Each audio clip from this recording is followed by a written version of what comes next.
Hello दोस्तों, आप लोग को मेरे चैनल में फिर से स्वागत है। आज हम लोग इन्वायरमेंट इंजीनियरिंग का एक सब टॉपिक पढ़ने जा रहे हैं जो है डिसइंफेक्शन ऑफ वाटर। तो हम लोग सबसे पहले जानेंगे कि डिसइंफेक्शन करते क्यों हैं। जब हम लोग वाटर को फिल्टर मीडिया के थ्रू फिल्टर करते हैं तो उसके पश्चात जो उसमें सस्पेंडेड पार्टिकल होता है, जो सेटल पार्टिकल होता है, वो तो फिल्टर मीडिया के थ्रू फिल्टर हो जाता है। लेकिन जो माइक्रो ऑर्गेनिज्म है जिसको हम लोग नेकेड आई से नहीं देख सकते हैं, वो फिल्टर नहीं हो पाता है। तो उससे हम पानी को बचाने के लिए और खुद को सेफ रखने के लिए हम लोग डिसइंफेक्शन प्रोसेस को एडॉप्ट करते हैं। तो देखते हैं कि डिसइंफेक्शन होता क्या है। दोस्तों, हम अंग्रेजी और हिंदी दोनों में बोलूँगा। यदि आपको अच्छा लगे तो मेरे वीडियो को लाइक और चैनल को सब्सक्राइब ज़रूर करें। यदि आपको कोई सुझाव देना है तो कमेंट बॉक्स में ज़रूर कमेंट करें। आपके कमेंट को रिप्लाई ज़रूर दिया जाएगा। चलिए तो वीडियो शुरू करते हैं। The process of destruction of harmful microorganism by physical और chemical process and making it safe for drinking is known as disinfection. कहने का मतलब है कि हम लोग पानी को फिजिकल और केमिकल प्रोसेस के द्वारा हम लोग सेफ़ बनाते हैं। किस लिए? पीने के लिए सेफ़ बनाते हैं। कैसे? तो हम लोग पानी से हार्मफुल माइक्रो ऑर्गेनिज्म को डिस्ट्रक्ट करके, मतलब रिमूव करके। कहने का मतलब सीधा ये है कि डिसइंफेक्शन एक प्रोसेस है जिसके तहत हम लोग पानी से हार्मफुल माइक्रो ऑर्गेनिज्म को केमिकल और फिजिकल प्रोसेस के द्वारा रिमूव करते हैं। उसी को हम लोग डिसइंफेक्शन कहते हैं। The chemical used for killing these microorganisms are known as disinfectant। जो हम लोग केमिकल यूज करते हैं माइक्रो ऑर्गेनिज्म को किल करने के लिए, उसको हम लोग डिसइंफेक्टेंट बोलते हैं। अब physical process, boiling, ultraviolet treatment. Chemical process कौन कौन है डिसइंफेक्शन का? तो क्लोरीनेशन, बाइब्रोमीन, बायोडीन, ओजोन, पोटेशियम परमैंगनेट etc। अब कॉमन डिसइंफेक्टेंट में कौन कौन आते हैं? लाइम हो गया। लाइम कैसे बनता है आगे हम देखेंगे। जब CaCO3 को हम लोग पानी में डालते हैं तो लाइम बनता है, फिर उसको पानी में डालते हैं तो सिलिकेट लाइम बनता है। आगे हम लोग पूरा प्रोसेस देखेंगे। कॉमन डिसइंफेक्टेंट कौन कौन हो गया? लाइम हो गया, आयोडीन हो गया, ब्रोमीन हो गया, सिल्वर हो गया etc हो गया। हम लोग जानते हैं कि क्लोरीन जो है वो यूनिवर्सल क्लोरी डिसइंफेक्टेंट की तरह यूज किया जाता है। उसका रीज़न कुछ तो होगा। तो रीज़न ये है कि क्लोरीन के पास बहुत ही वंडरफुल पावर होता है, मतलब वो अत्यधिक पावर होता है क्लोरीन, जो थोड़े ही देर में यानी कम समय में माइक्रो ऑर्गेनिज्म को किल कर देता है। यानी पानी को जल्दी ही डिसइंफेक्शन कर देता है पानी को। इसीलिए हम लोग क्लोरीन का यूज किया जाता है। Chlorine is the most important disinfectant which has a wonderful power for killing bacteria in short span of time. अब है ऑब्जेक्ट ऑफ डिसइंफेक्शन, मतलब डिसइंफेक्शन का उद्देश्य क्या है? After filtration the water is found to carry some pathogenic bacteria which can produce water borne disease. कह रहा है कि जब फिल्ट्रेशन के बाद यह देखा गया है कि पानी में सम पैथोजेनिक बैक्टीरिया पाए जाते हैं जो वाटर बॉर्न डिजीज हो सकता है जिन माइक्रो ऑर्गेनिज्म से। The object of disinfection is to destroy this bacteria. तो डिसइंफेक्शन का ये उद्देश्य है कि इन बैक्टीरिया को डिस्ट्रॉय करे and protect public life from spreading this epidemic, और पब्लिक लाइफ को ऐसे महामारी से बचाए। सेकेंड पॉइंट क्या है? In distribution system the water में भी कंटामिनेटेड। कह रहा है कि यदि पानी को हम लोग डिस्ट्रीब्यूट करते हैं तो हो सकता है कि पानी कंटामिनेट हो जाए उस समय by the leakage of pipeline and entry of sewage water. कैसे हो सकता है? तो पाइपलाइन लीकेज हो जाए या एंट्री ऑफ सीवेज वाटर हो जाए, इस कारण क्या होगा? जो पानी का डिस्ट्रीब्यूट हो रहा है वो कंटामिनेट हो जाएगा। तो कंटामिनेट हो जाएगा तो उससे भी क्या होगा? वाटर बॉर्न डिजीज होने की संभावना हो सकती है। तो इससे हम लोग बचने के लिए हम लोग डिसइंफेक्शन करते हैं। So disinfection is necessary for water में remain safe for all for along the distribution system up to the point of consumption. Chlorination के बाद क्या होता है कि उसमें कुछ उसमें कुछ क्लोरीन उसमें पाया जाता है,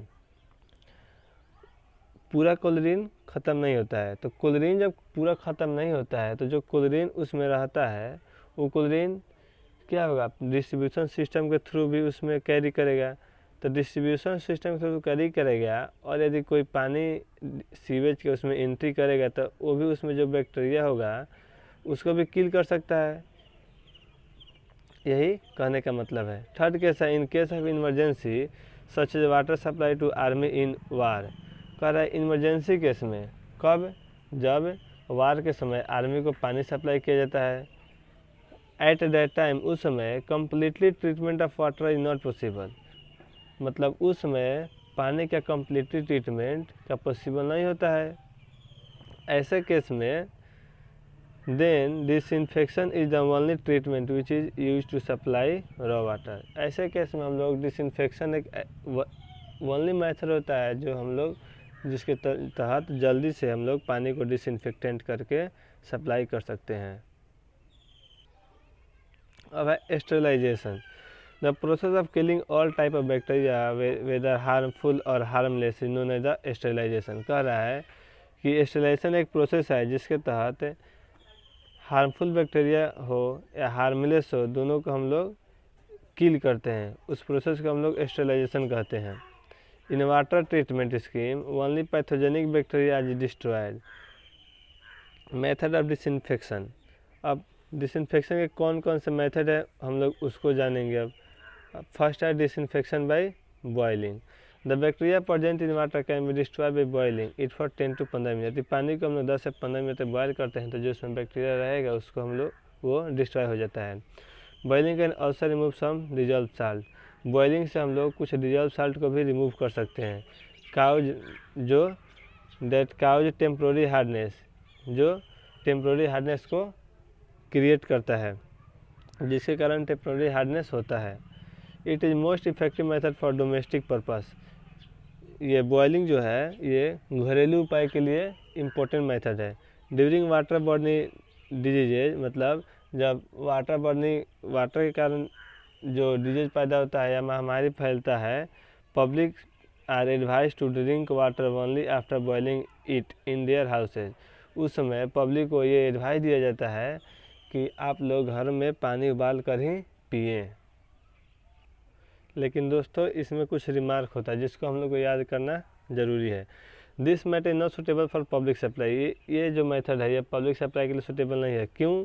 क्योंकि इससे लार्ज अमाउंट में पानी को ट्रीटमेंट करना पॉसिबल नहीं है। दूसरा क्या है कि जब पानी हम लोग गर्म करते हैं तो उसमें जो बैक्टीरिया रहेगा उसी को मार सकते हैं, लेकिन फिर जब ठंडा हो जाएगा तो उसमें जो बैक्टीरिया आएगा उसको हम लोग किल नहीं कर सकते हैं। यानी फ्यूचर जो है आगे जो पानी को कंटामिनेशन से ये नहीं रोक सकता है, उसको पॉसिबिलिटी नहीं है कि पानी को कंटामिनेशन से रोक सके। सेकेंड है treatment by excess lime. Lime हम लोग जानते हैं CA होता है। Lime is generally added to water for softening. हम लोग जानते हैं कि लाइम को हम लोग पानी में सॉफ्ट करने के लिए डालते हैं, लाइम को हम लोग पानी में सॉफ्ट करने के लिए डालते हैं। यदि if excess lime is added to water, यदि लाइम में हम लोग यदि पानी में हम लोग लाइम को एक्सेस डाल देते हैं, it can kill the bacteria also. यदि पानी में हम लोग लाइम को ज़्यादा डाल देंगे तो वह पानी को सॉफ्ट करने के साथ साथ बैक्टीरिया को भी किल कर सकता है। कैसे, देखते हैं आगे। An addition of 14 to 43 ppm of excess lime, it has been found to remove bacteria by 99.3% to 100% from highly polluted water. यदि हाईली पोल्यूटेड वाटर में 14 to 43 ppm हम लोग लाइम को डालते हैं तो ये देखा गया है कि 99.3 to 100% हाईली पोल्यूटेड वाटर में जो बैक्टीरिया प्रेजेंट है उसको किल कर सकता है। एक्चुअली कैसे किल करता है देखते हैं। Actually excess lime raises the pH value of water and making it extremely alkaline and bacteria can not survive in extremely alkaline water. करता क्या है कि जब पानी में हम लोग लाइम को मिलाते हैं तो वो एसिडिक सॉल्यूशन बना देता है, जिसके कारण एल्कलिनिटी बढ़ जाता है। और हम लोग जानते हैं कि अल्कलाइन सॉल्यूशन में बैक्टीरिया सर्वाइव नहीं कर सकता है, जिसके कारण बैक्टीरिया मर जाए। इसका मतलब कि एल्कलाइन कर देता है। इसका मतलब क्या है कि पानी का pH इंक्रीज कर देता है। When pH of water is about 9.5 then 99.9 to 100% bacteria remove. जब पानी का pH 9.5 हो जाता है लगभग, तो उसमें बैक्टीरिया 100% संभावना रहता है किल हो जाए। लेकिन इसका भी रिमार्क यही है, इससे भी हम लोग लार्ज अमाउंट में नहीं कर सकते हैं डिसइंफेक्शन वाटर का ट्रीटमेंट। और दूसरा यह है कि इसके चलते पानी में लाइम की मात्रा बढ़ जाता है, एक्सेस लाइम हो जाता है, जिसके कारण हमको फिर से रिकार्बोनेशन करना पड़ता है पानी को सप्लाई करने के लिए। और it can not protect the water from the possible danger of recarbonation. और यही हम लोग जानते हैं कि फ्यूचर में फिर से लाइम पानी को प्रोटेक्ट नहीं कर सकते। सप्लाई करने के बाद यदि पाइप में किसी तरह का लीकेज आ जाए और पानी कंटामिनेट हो जाए, तो फिर से उसको लाइम प्रोटेक्ट नहीं कर सकता है, जिसके चलते हम लोग इसका उपयोग नहीं करते हैं। नेक्स्ट है दोस्त डिसइंफेक्शन बाय यूवी रेज, मतलब अल्ट्रा वायलेट रेज। कैसे होता है देखते हैं। हम लोग जानते हैं कि अल्ट्रा वायलेट रेज सिर्फ सन में पाया जाता है नेचुरली, लेकिन हम लोग इसको आर्टिफिशियली बनाते हैं इलेक्ट्रिसिटी प्रोड्यूस करके, हम लोग इलेक्ट्रिसिटी पास करके। देखते हैं कैसे होता है। UV rays are part of electromagnetic radiation with higher energy. हम लोग जानते हैं कि हायर एनर्जी के मैग्नेटिक रेडिएशन का यूवी रेज पार्ट होता है। These rays are effective in killing all type of bacteria. ये जो यूवी रेज है वह सभी तरह के बैक्टीरिया को किल करने की क्षमता रखता है, यानी पावर है इसमें। They are basically found in sunlight, but it can also produce by passing electricity current through mercury vapor enclosed in quartz। कह रहा है कि हम लोग जानते हैं कि नेचुरली देखा जाता है सिर्फ सनलाइट में पाया जाता है, लेकिन हम लोग ऑल्सो आर्टिफिशियली इसको बना सकते हैं। कैसे? हम लोग क्वार्ट्ज यानी शीशे में मरकरी का वेपर को हम लोग फिल करके उसमें इलेक्ट्रिसिटी करंट प्रोड्यूस करेंगे, तो यूवी रेज प्रोड्यूस हो जाता है। कैसे? शीशे में मरकरी के वेपर को हम लोग रख कर जब उसमें करंट को प्रोड्यूस करते हैं तो यूवी रेज प्रोड्यूस हो जाता है। नेक्स्ट है for this water is passed several time around the quartz bulb that emitting such ray. कह रहा है कि जो क्वार्ट्ज बल्ब जो होता है जो यूवी रेज को प्रोड्यूस करता है, उसके चारों तरफ सेवरल टाइम्स यानी अनेकों बार पानी को पास किया जाता है, जिसका थिकनेस 15 सेंटीमीटर होता है, क्योंकि उससे ज़्यादा थिकनेस को पेनिट्रेट नहीं कर पाता है।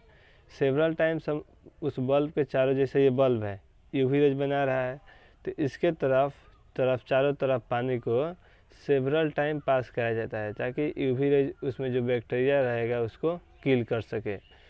बहुत ही लेंदी प्रोसेस है, ऐसे तो आपको भी लग रहा होगा।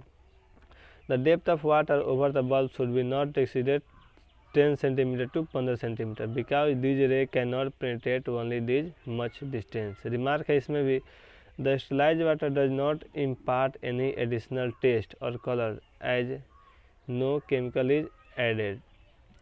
कह रहा है कि इससे जो पानी स्टेलाइज होता है उसमें अलग से कोई टेस्ट और कलर नहीं उत्पन्न होता है।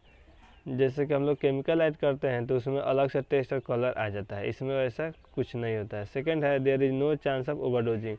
और इसमें एक और फ़ायदा है, यानी एडवांटेज है कि इसमें ओवरडोज नहीं होता है।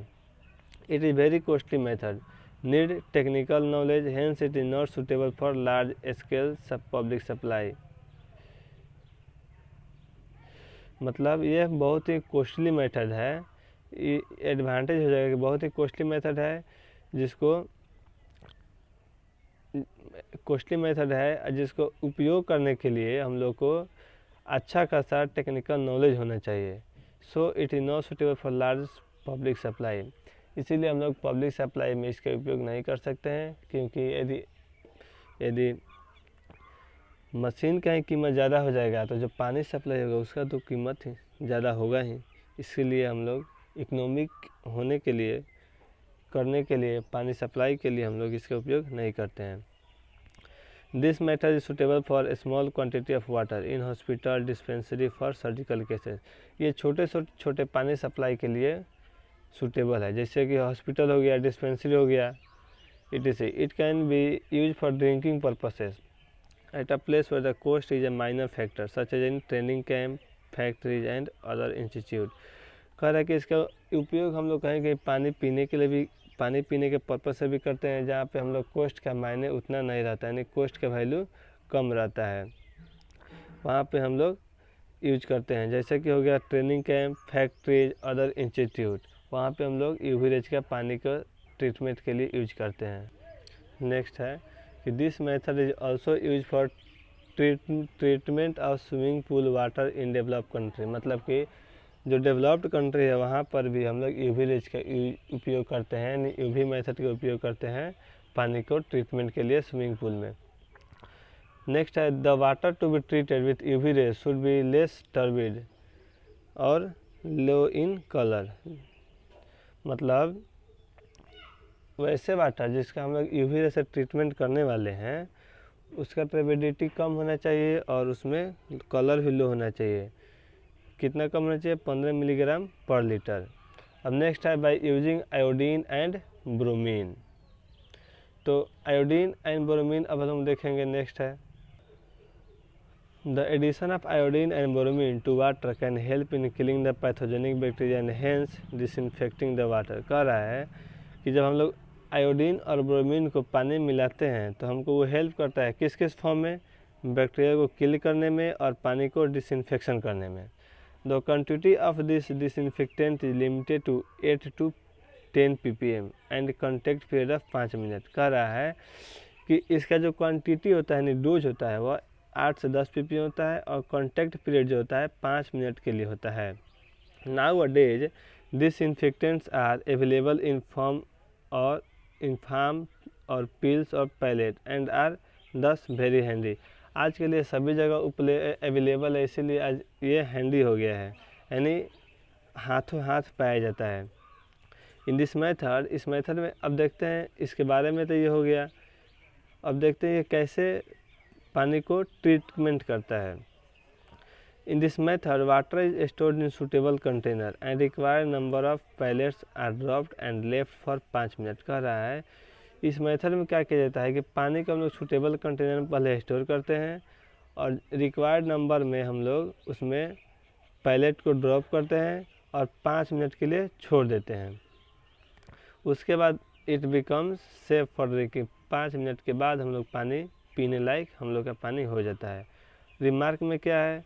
This method can't be use for treating of water at a large scale public supply but may be used for a small water supply such as army troop camp, private plant, swimming pool, survey camp etc। कह रहा है कि हम लोग large amount में इसका उपयोग नहीं कर सकते हैं, हम लोग इसको छोटे छोटे सप्लाई के लिए यूज कर सकते हैं। नेक्स्ट है डिसइंफेक्शन बाय ओजोन। हम लोग जानते हैं कि ओजोन का फॉर्मूला कहता है O3, बचपन से ही पढ़ते आए हैं। ओजोन में ऑक्सीजन का 3 एटम मिला हुआ होता है। ओजोन एक, देखते हैं इसके बारे में। ओजोन गैस इज नथिंग, यह कुछ भी नहीं है but an unstable allotropic form of oxygen. कह रहा है कि ओजोन गैस अपने आप में कुछ नहीं है, वो जो है ऑक्सीजन का अनस्टेबल इलेक्ट्रोपिक फॉर्म है विच with each of its molecule containing 3 oxygen atom. कह रहा है ऑक्सीजन का इलेक्ट्रोपिक अनस्टेबल इलेक्ट्रोपिक फॉर्म है ओजोन, जो कि जिसमें प्रत्येक ओजोन मॉलिक्यूल में ऑक्सीजन का 3 एटम पाया जाता है। हम लोग इसके बारे में और कुछ जानते हैं। It can B produce by passing high tension electric current. इसको कैसे बनाया जाता है? हाई टेंशन इलेक्ट्रिक करंट को पास करके। Electric current at high voltage, जिसका वोल्टेज बहुत ही ज़्यादा होता है। अब कहाँ से पास कराया जाता है? Through a stream of air, मतलब पानी हवा से उसको हम लोग पास कराते हैं हाई टेंशन इलेक्ट्रिक करंट को। Through a stream of air is a close chamber as below. कहने का मतलब है कि एक क्लोज चेम्बर, जैसे क्लोज चेम्बर हो गया, इसमें हम लोग हवा रहता है और इसमें हाई टेंशन इलेक्ट्रिक करंट को हम लोग प्रोड्यूस करते हैं। जैसे ये ऑक्सीजन का चेम्बर हो गया, उसमें अंडर हाई इलेक्ट्रिक वोल्टेज का करंट पास किए तो ओजोन बन गया।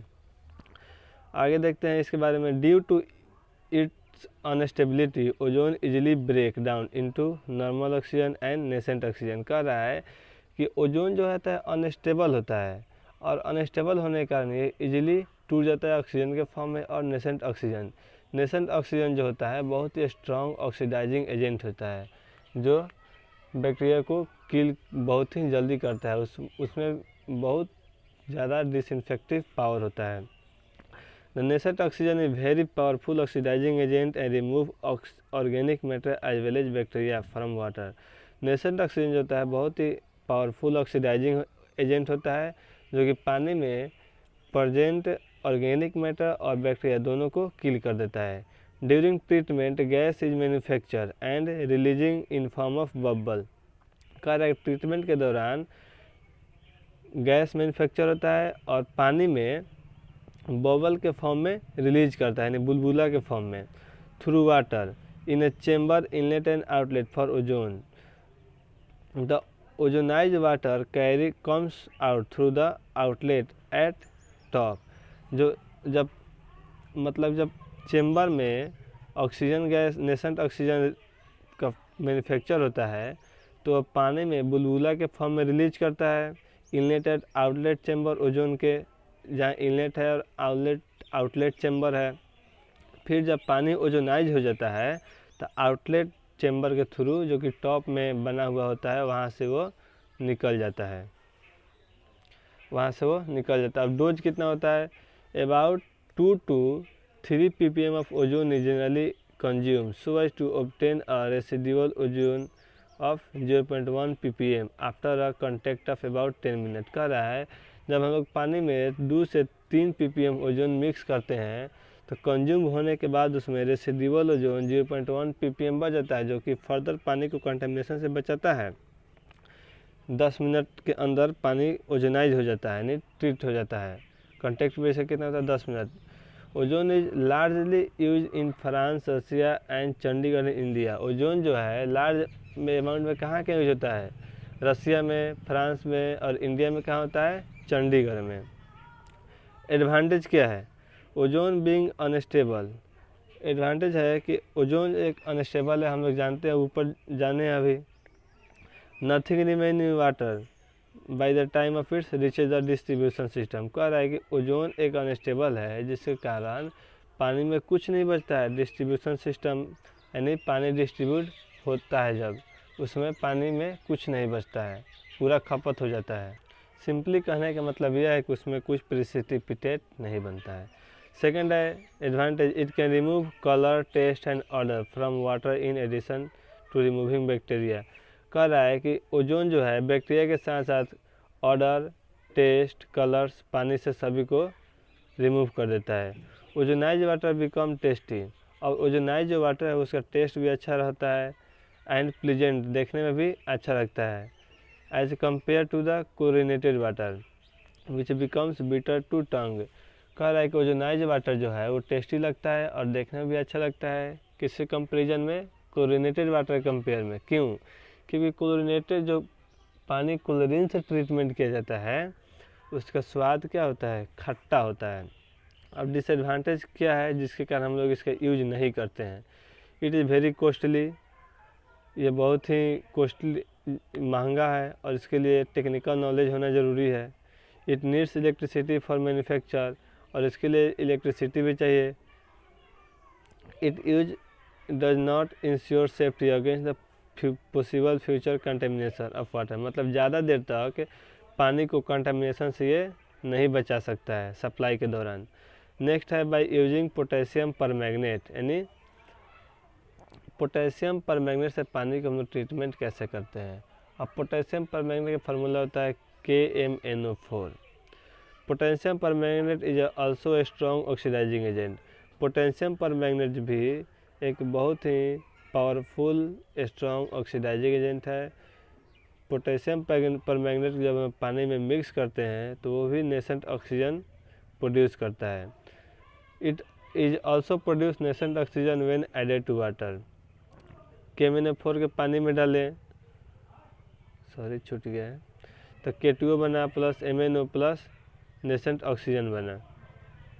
It can oxidise it can oxidise organic matter as well as kill the bacteria. कह रहा है कि जो पानी में बैक्टीरिया प्रेजेंट है और ऑर्गेनिक मैटर प्रेजेंट है, दोनों को ये ऑक्सीडाइज करता है, यानी किल कर देता है।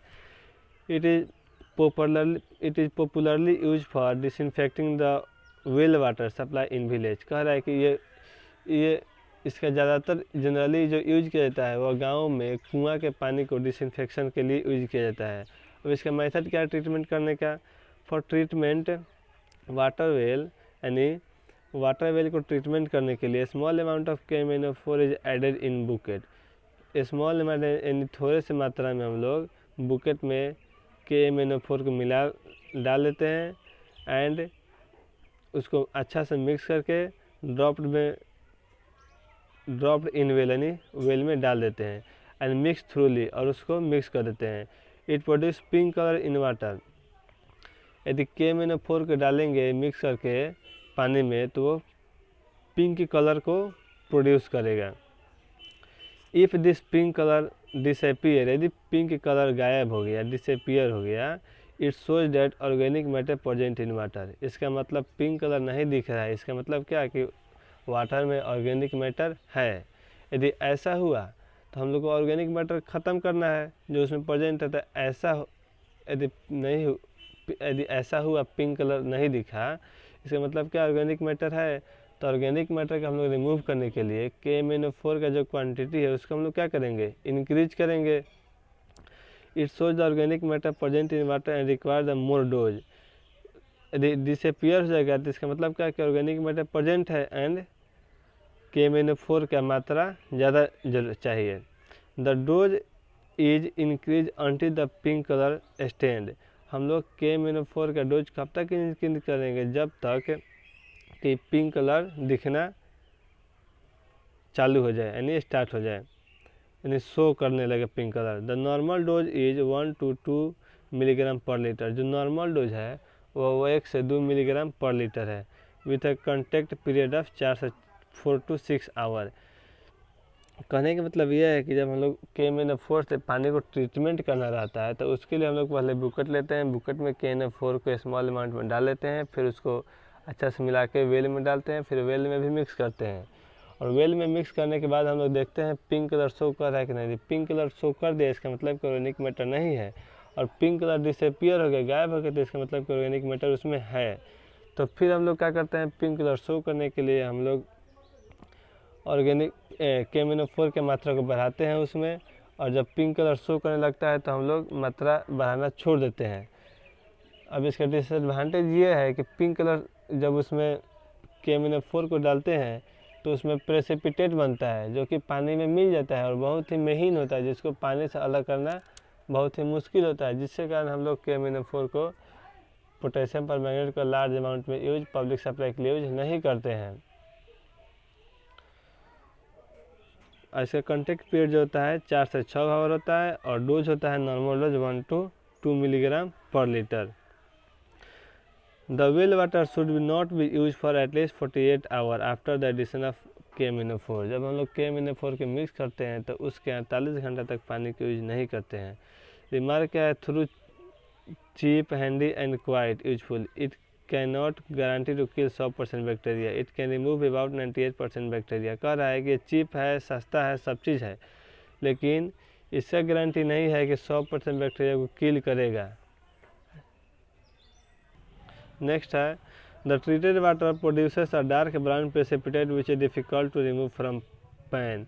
कह रहा है कि जो ट्रीटेड वाटर होता है उसमें प्रेसिपिटेट बन जाता है डार्क ब्राउन कलर का, जिसका रिमूव करना मुश्किल होता है। Therefore this method is not satisfactory. Next है डिसइंफेक्शन बाय सिल्वर, जिसको हम लोग इलेक्ट्रोकेडाइंग प्रोसेस भी बोलते हैं। In this method silver ion are introduced into the water by passing it through a tube containing the solid silver electrode. कह रहा है कि इस मेथड में लोग सिल्वर को पानी में इंट्रोड्यूस करते हैं। कैसे? By passing a tube containing solid silver electrode. कैसे हम लोग सिल्वर को पानी में कैसे इंट्रोड्यूस करते हैं, एक ट्यूब डालकर, जिस ट्यूब में सिल्वर का इलेक्ट्रोड होता है, which are connected to DC supply of about 1.5 volt. जो इलेक्ट्रोड होता है सिल्वर का वो डीसी सप्लाई से कनेक्ट होता है जिसका वोल्ट होता है 1.5। These silver ions have a strong germicidal action and thus act as disinfectant। जो सिल्वर आयन जो प्रोड्यूस होता है वह स्ट्रॉन्ग जर्मिसाइडल होता है, यानी स्ट्रॉन्ग डिसइंफेक्टेंट होता है, जो डिसइंफेक्टेंट की तरह यूज करता है। डोज क्या है? The recommendation silver dose 0.05 to 0.1 milligram per litre. जो जनरल सिल्वर का डोज है वह 0.05 to 0.1 मिलीग्राम पर लीटर है। And required contact period is 15 minute to 3 our.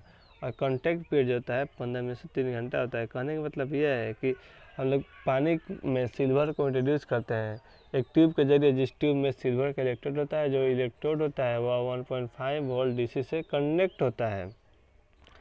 जब हम लोग इलेक्ट्रिसिटी प्रोड्यूस करते हैं उसमें तो सिल्वर आयन प्रोड्यूस होता है। जो सिल्वर आयन होता है वह स्ट्रॉन्ग जर्मिसाइडल होता है, यानी उसमें कैपेसिटी होता है कि जो पानी में बैक्टीरिया प्रेजेंट है, जर्म प्रेजेंट है, उसको मार सके। इसका डोज जो है 0.05 से 0.1 मिलीग्राम है और कॉन्टैक्ट पीरियड होता है 15 मिनट से 3 घंटा होता है, 3 आवर होता है। रिमार्क क्या है? The use of silver very costly. ये डिसएडवांटेज हो गया कि सिल्वर का जो यूज है बहुत ही कॉस्टली है, बहुत ही महंगा है। And hence it can not be use for treatment of public supply. है महंगा होने के कारण, अनइकोनॉमिक होने के कारण पब्लिक सप्लाई में हम लोग इसके यूज नहीं करते हैं। The suspended organic matter and H2S should be removed before using the disinfectant. एक डिसएडवांटेज है कि यदि सिल्वर से हम लोग को पानी, सिल्वर मेथड से हम लोग को पानी को स्टेलाइज करना है, ट्रीटमेंट करना है, तो उसके पहले हम लोग को जो उसमें ऑर्गेनिक मैटर प्रेजेंट है और H2S उसको हम लोग को रिमूव करना पड़ेगा। It remove algae and it's germicidal property is retained for a consideration time. कह रहा है कि जो सिल्वर जो है एल्गी को रिमूव कर देता है और इसका जो इफेक्ट होता है यानी जर्मिसाइडल प्रॉपर्टी यानी इसका जो प्रभाव होता है वह कुछ समय तक रुकता है, यानी रहता है उसमें। And hence allow some safeguard against future contamination. और इस तरह फ्यूचर कंटेमिनेशन से पानी को बचाने की कैपेसिटी ये रखता है। It may be suitable for domestic use only. यह जो है सिर्फ डोमेस्टिक सप्लाई के लिए ही, यूज के लिए ही सूटेबल है। दोस्तों, यदि आप लोग को मेरा वीडियो अच्छा लगे तो ज़रूर कमेंट करें, और आप लोगों को कोई सुझाव देना हो तो कमेंट बॉक्स में ज़रूर कमेंट करें। हम आप लोग कमेंट का वेट करेंगे। Thank you.